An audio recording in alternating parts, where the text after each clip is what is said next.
Hello there everyone, welcome back to the channel. It's Amiibo here, and today we are going over the games I played in the month of April. I feel like I've been saying this pretty much every month in 2025, but in April I was kind of all over the place, very busy with covering all of the Switch 2 Direct, but also going to New York. I didn't find as much time to play games in April as I would have liked. I finished one game. I think that's a record low for me this year at least. So I finished the Somnium Files. I've been wanting to play that game for a very long time. We'll talk more about that in depth later, but I have been just kind of messing around with a lot of other stuff. Minecraft, because of the Minecraft movie we'll talk about. I've been messing around with a lot of the Switch Online games on N64 specifically, just kind of, testing out different things, trying out games I never played before. Most of them aren't very good, but we'll talk about that. I've also gotten back into some of Nintendo's mobile games for one specific reason, so that is what we are getting into today. Of course, as always, let me know what you guys played in the month of April in the comments down below. What games did you start? What games did you finish? And what games did you drop? If you enjoy this type of content, but also reviews and Nintendo collecting, I would appreciate you subscribing. Let's get into it. Okay, so first up, Minecraft. I picked up the PS5 copy of Minecraft here, following the hype of the new movie, Chicken Jockey, Ender Pearl, all the memes that people are saying these days. I feel like I'm a little too old for this, but I'm very nostalgic for Minecraft. I have not played it since 2016, I want to say, 2017, whenever, I guess 2017, because that's when it came to Switch. I played the original Switch version before it was Bedrock, but Olivia really loves Minecraft, and she's been begging me to play Minecraft with her for a while now. So I was like, okay, movie came out. We're very hype up on the movie. Let's check out the PS5 version here. Runs really well on the PS5. This is my first time playing a Minecraft that runs well since I played on PC, like way back, because the Switch version was not too hot. But yeah, it's just been fun. We're not like doing anything specific, just kind of messing around, mining, gathering resources, just, having fun. Usually we'll play it while watching YouTube or reruns of a show we've seen before or something like that. But yeah, Minecraft, it's first time I played it in a long time, and it's been a joy to go back. And I guess we can talk about the movie a little bit here. It's not a good movie, but, it didn't need to be, because it's a stupid movie, and it's a funny movie, and it's for kids, and even as someone who's not, the exact target demographic of the Minecraft movie, I found merit in it, I had a fun time. I was very tired, because I went to see Minecraft, and then I left from the theater to the airport to fly to New York to play the Switch 2.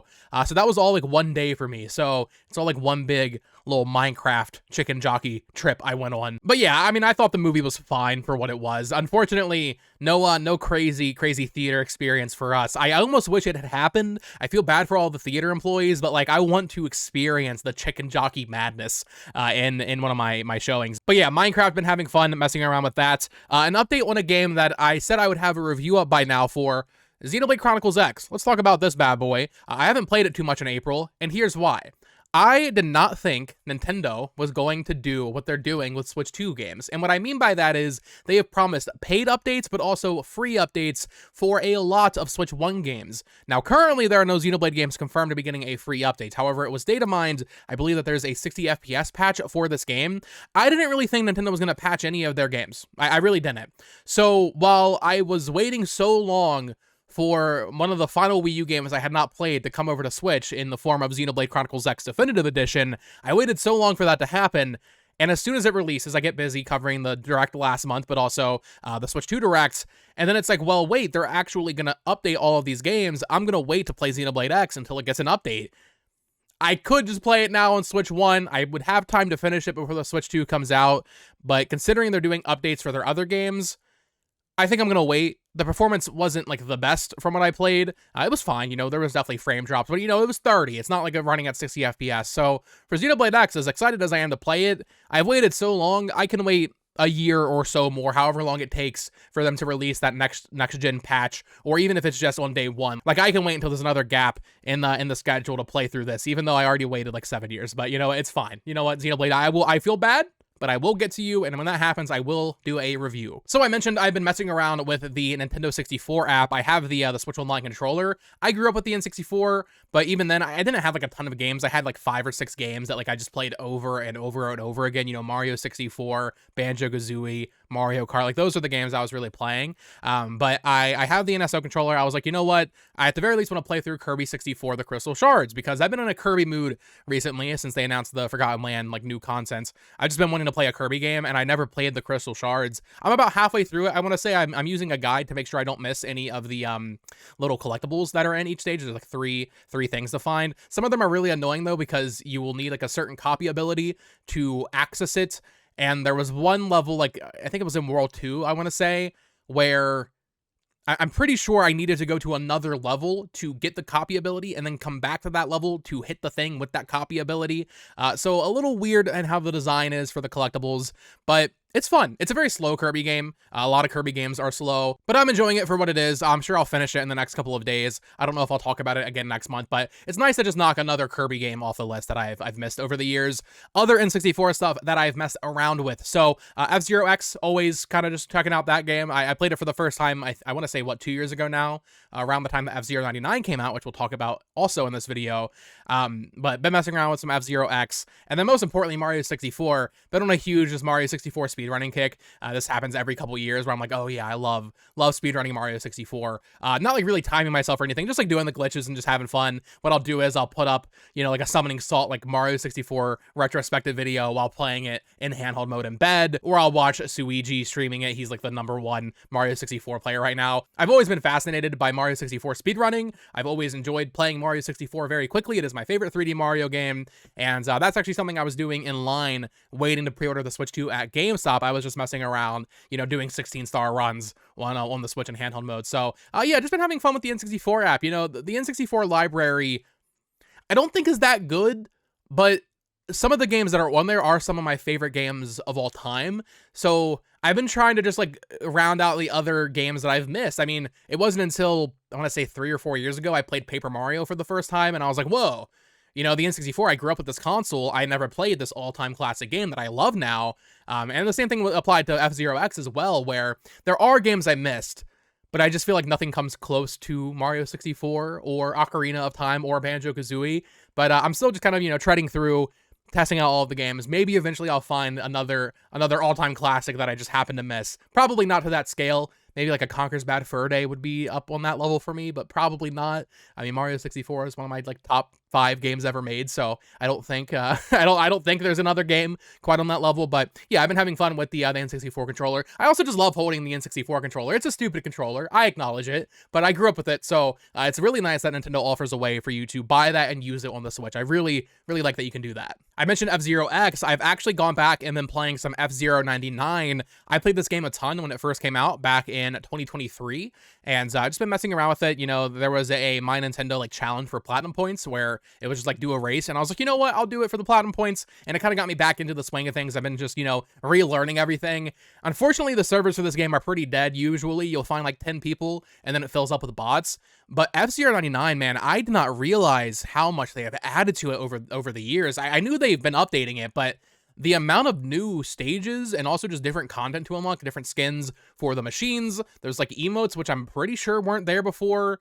There's a lot more to this game now than there was before, which I'm really happy about. I'm happy that Nintendo has continued to support it. It was referenced in the Paul Rudd ad they did for Switch 2. It's in the Switch 2 UI when he's turning on the Switch 2, because it's a reference to that old SNES commercial with him. F-Zero 99, I think, is like a secret banger, like one of the best Switch games. I really like it. I wish I had stuck with it more during the content updates. Usually with live service stuff, I fall off eventually, and then I usually never go back because it's like, oh, I missed all these events. I'm trying to be better about that though, because sometimes there are games where I'm like, oh, I wish I was playing that, but I missed so much. But it's like, that's stupid. Just play it anyway. Another game that I'm currently like, oh, I wish I could play that, but I missed so much, is Battlefront 2. I don't even know if the servers are still active, but Revenge of the Sith just got re-released in theaters, and I saw that, and I'm like, dang, I missed out on Battlefront 2, EA's Battlefront 2. I love 2015. It'd be fun to go back to that. But with live service stuff, I don't know. I just get weird. It's like, oh, I missed so much. I don't want to jump in now. It's way too late. Now, I mentioned playing F-Zero 99 because of the platinum points. Something I've decided to start doing again is going for all of the little different profile icons on the Switch and like the My Nintendo app. I started out going for all of them when they launched the entire program, and at some point I fell off because I was like, I don't care that much. However, something has like ticked in my brain. I'm like, actually, I do care. I want to get all these icons, as many as I can. And to do that, you need a bunch of platinum points, which you can redeem for physical rewards, but honestly, they never have anything that interesting. Every once in a while, I'll redeem it for like whatever Xenoblade thing they put out. But usually my platinum points just expire.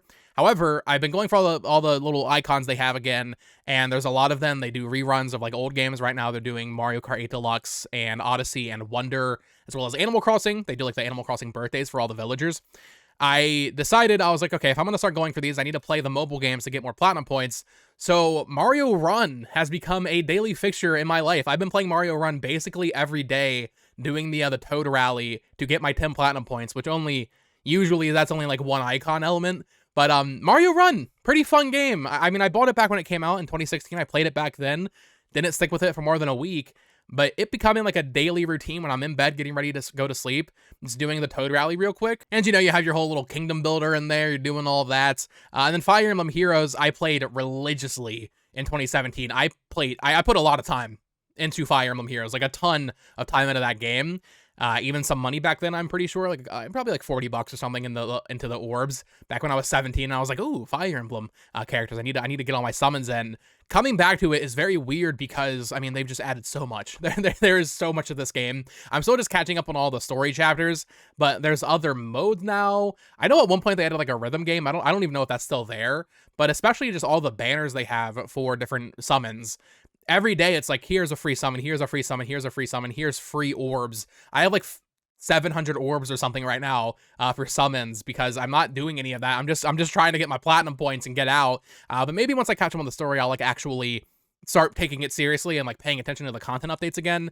I don't know why I fell off of it. That's like the one mobile game that I actually played consistently for probably a good year. Like I was really into Fire Emblem Heroes back then, but at some point I fell off. So it's been like weird coming back to it because I have all my like really good teams from back then. And at least for the story and stuff, they're doing fine now, but I'm sure they're pretty outdated in terms of like the meta and everything. But yeah, going back to these two mobile games has been a fun experience. Hopefully they don't shut them down. It's sad that they shut down anything ever. Dragalia Lost is one that I also played for a little bit there. I'm sad I can't play that anymore. But yeah, Fire Emblem Heroes and Mario Run, thank you for the platinum points for my stupid icon elements that I'm never going to use, but it satisfies like that collector urge in me to get all these icon elements. So shout out to the mobile games for that. All right, 3 more games. We'll save the Somnium Files for last because I have the most to say on that game. Oblivion Remastered was shadow dropped. I bought it. I was checking it out for a little bit. I watched my brother play Oblivion a ton growing up, but I don't really remember anything. And in general, Bethesda games aren't really like my thing. Like from Bethesda Game Studios, your Skyrims, your Fallouts, not really my thing. I've tried to play Fallout 3 a ton, New Vegas 4 even, Skyrim I mess around with at some point, but they're not really my thing. But for Oblivion, there was just so much hype for this remaster being shadow dropped. There was leaks every day leading up to it. It was like contagious how much hype there was. So I was like, you know what, I'll check it out. It was $50 on PS5. I bought it digitally. And it's a lot of fun. This is the first time a Bethesda game is like actually kind of clicking for me because I realize it's just a stupid game. Oblivion is a stupid game. It's a very goofy game. It is a comedy game. It's just a matter of like going into towns and talking to NPCs and seeing what wacky stuff they say because you're supposed to take it seriously, or at least that's how they intended it back then. But it's so non-serious. The way the NPCs interact and the way they talk to you and the way they like zoom in on their face, that's iconic for Bethesda. It's so funny. I guess I've always tried to take Elder Scrolls seriously when I play it, but now that I'm playing Oblivion through like this new lens, I'm having a lot of fun with it, just kind of messing around, not really focusing on any specific quests, just kind of wandering, doing any side quests that I pick up, obviously, but not focusing the main quest or anything, just kind of just exploring, and messing around with my character and the builds and everything, looting people. The lockpicking minigame is like impossible. I don't know what I'm doing wrong. I'm sure there was a tutorial that I skipped, but the lockpicking is like, I don't understand what I'm doing there. The remaster is really more of a remake. Mechanically, of course, there's a lot there from the original, but visually it's a huge overhaul. Sometimes in a negative way, I would say. The original was much more vibrant and colorful. This is more like realistic Unreal Engine 5 looking, but it's a really like huge graphical overhaul. For better or for worse, I know some people are not a fan of it. I will say playing on PS5 Pro, really bad frame rate. I don't know what's going on here. I've seen people say it's bad frame rate on PC as well. I feel like and I know it's running on Unreal Engine 5, but there shouldn't be any frame rate issues in this 2006 game on my PS5 Pro. I feel like that should not be a thing. But yeah, Oblivion Remastered, really cool that they just decided to shadow drop this. I wish it hadn't leaked, because imagine if it hadn't, right? One day you wake up and it's like, oh, Oblivion Remake is out, essentially. That would have been a really cool moment, and that was ruined by the leaks. It was still a cool moment, but it would have been a cooler moment. We'll definitely talk more about this game next month, but I did put a couple of hours into Clair Obscur Expedition 33. Autofocus, please save me here. The hype was too contagious. I wasn't planning on picking it up because I really don't have time to be playing a 30-hour RPG right now, especially with Oblivion dropping like 2 days before. But the reviews for Expedition 33 completely blew me away. Like, I just wasn't expecting it. I saw this game announced last year at the Xbox Showcase, and I was like, oh, that looks really good. Almost too good for a team I've never heard of, so I was honestly really skeptical of it. It was almost, sounding too good to be true, where they were like, yeah, it's a $50 game, 30-hour story, no content bloat, small team. When they announced it, it was like, oh, it's coming out early next year. It's like, you're doing everything right with this game. It cannot be that good. And lo and behold, it actually was that good. So I've only put like 3 hours into it, I want to say, 3 or 4 hours. But I am really, really enjoying it. Definitely, I can just tell. It's weird to say this, but like, I can tell from the first few hours of a game if it's going to be in my like GOTY list at the end of the year. I'm pretty sure Expedition 33 is going to be on that list when we get to the end of 2025. The music is really good. That was the first thing that I noticed. Like, the music is kind of outstanding. The characters, I think I need more time with, but I like them so far. Gustav is cool. I think it's Mael is cool. Loon. I like the characters so far. I need to spend more time with them to really, attach myself to them. And then the combat, dude. Oh my goodness.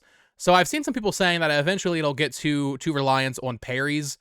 I'm fine with that though, because it is different, right? It is not just a turn-based RPG. It does have these real-time combat elements to it, where you're parrying attacks. You're also shooting magic or whatever else at the enemies to hit like a weak spot. It's very interactive, and it's very fun and very addictive from the little bit I've played. Even though I only have 2 characters right now, and they only have like a combined 5 or 6 moves, the combat system is so much fun. I cannot imagine how fun it's going to be when I have a full party. I don't know if that's 3 or 4 people, but also just a ton of more moves and different, the pictos that you attach that give you different effects.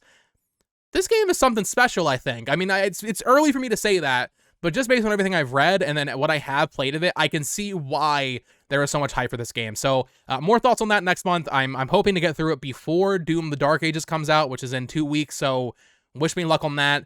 But from what I've played, Clair Obscur Expedition 33, banger game. Very excited to play through the rest of it. And that leaves us with the final game I played in April of 2025, and this is one I actually rolled credits on. I'm very proud of myself for finishing a game. The Somnium Files from Spike Chunsoft. So this is what happens. If you watch these videos, you know. There's always like a game that gets announced or something, and it completely like rewires my brain of like, okay, no, this is a priority. I need to play this right now. So The Somnium Files is a game I already owned. I've been wanting to play it for years. I just never got around to it. And they announced the 3rd entry in the series in that March Nintendo Direct for Switch 1, No Sleep for Konami Date. And I was like, you know what? This is coming out in July. It's getting a Switch 2 version. It's one of the few third-party games releasing in the first few months after the Switch 2. Let's go ahead and catch up on The Somnium Files. So this game is written by Kotaro Uchikoshi. I think I'm getting that name right. He is the writer of the Zero Escape series. I've only played 999. However, 999 is a game I loved growing up. I played that game when I was like 12, I want to say, on DS. Very mature game for a 12-year-old to be playing. But when I played it back then, I really loved it. And I never got around to playing Virtue's Last Reward or Zero Time Dilemma. I don't know why. But when The Somnium Files was announced way back when for Switch, I was like, oh, that looks really cool. I like this guy's other game. I think I just like this guy a lot. I think I just really like the way this guy writes his stories and writes his plots. So is a very interesting game where you have this huge flowchart, and eventually you kind of need to do all of the different endings to get the full picture, which usually I don't like stuff like that. And at first, when I hit my first, end points, I found a very abrupt ending. I was like, oh no, I don't like that. I don't like that I have to go back to the flowchart and do a different story route. But by the time I was done with it, by the time I did every single ending in this game, I was totally into it. It definitely serves the plot more, having these different endings where on the left side of things, it's more about this murder mystery. On the right side of things, it's more about your character's past and other things going on. Obviously, all the plot is interconnected, but there's like 2 different sides to the board, basically, with like 2, I would say, like true endings. I'm not sure what the community consensus is on like what the canon ending is. To me, there is one like definitive ending for sure, but I don't know if that's like actually canon, you know? But I really enjoyed this game. The music, the voice cast, I was shocked that it's even dubbed in English. I played this game using the English voice cast, and everything is voiced. This entire, like, 30-hour visual novel is completely voiced in English, and the voice cast does a really good job. I was really, really surprised by how good the dub is in this game. The story overall, I mean, the twists and turns, there were definitely some that I wasn't expecting. There's this whole gimmick where you sync with other people in the world, and you can go into their sleep somniums, and basically you can, like, interrogate them through their brain to figure out information, or, like, if they're non-responsive or they're not telling you something, you can go into their brain and try to piece together what happened through some sort of, like, weird dream state sequence, which can be fun but also kind of frustrating. There are times where it's really archaic what you need to do, especially if you're trying to do a specific route. And I will say right now, there were definitely a few of these where I looked up a guide because you're on a 6-minute time limit, and then each action you do within the Somnium takes up some time. So there were some I was definitely like, okay, I'm just gonna look up a guide. I didn't really feel like doing the trial and error in all of those. But the Somniums are cool. I hope with the sequel Nirvana Initiative, they get a little bit more streamlined, a little bit more straightforward. I did play a little bit of that already. I actually have it right here. Already started it. So excited to play through that and get my thoughts next month on it. But overall, I really enjoyed it. It does have a decent amount of that just general Japanese pervy anime writing to it that I definitely, you know, kind of cringe whenever it happens. There's one gag with the main character, Kaname Date, where it'll be like a super serious situation where there's like people shooting at you or something, and your little AI voice, Aiba, will be like, oh, Kaname Date, there's a dirty magazine at your feet, and he'll be like, what? And then he like gets down on his knees to grab the dirty porno mag, and then he misses the bullets or stuff like that. And that gag is done a lot. So if you can look past that stuff, there's a really good story here, a really cool world, and like the mechanics of how everything works in the plot with the sync machine and everything. Just go into it knowing there is a bit of that type of humor and that type of writing here that you have to look past. I can forgive it a little bit, but at a certain point, it's like, dude, what are we doing here? What is this gag? But everything else in the game more than makes up for those few times where there is writing like that. The characters are good. I mentioned the music. I like that a lot. The frame rate on the Switch version, not the best, and it's a visual novel, but it's all like these 3D environments and 3D models where you like point around and click on each character. There are times where you click on a character, you click on like a response for them, and it'll take a few seconds to load in. Excited for the Switch 2, so stuff like that doesn't happen. But yeah, overall, I really enjoyed this game. Excited to play through Nirvana Initiative and get ready for the third game, No Sleep for Kaname Date, releasing in, I want to say, July on Switch and Switch 2. It seems to be a Nintendo exclusive and also on PC, but not on the other consoles, which is weird. And then really, I'm excited to go back, and I want to replay 999 and then play through Virtue's Last Reward and Zero Time Dilemma. The issue is these games are just so long. They just released that 100-line Last Defense Academy game, I think that's the title, where it's like a tactics game co-written by the Danganronpa guy. That game is getting like really crazy good reviews, but it's also like 100 hours or something like that, 150 hours for all the different endings. I'll never have time for that, but I know it's a game I would love to play. Danganronpa, also another series. I've only played the first game, so I need to go and do those eventually. These games are just so long, but when I do play them, whenever, you know, once in a blue moon, I play through a nice visual novel adventure game, they usually are games that I really, really enjoy, so I need to make more time for stuff like this.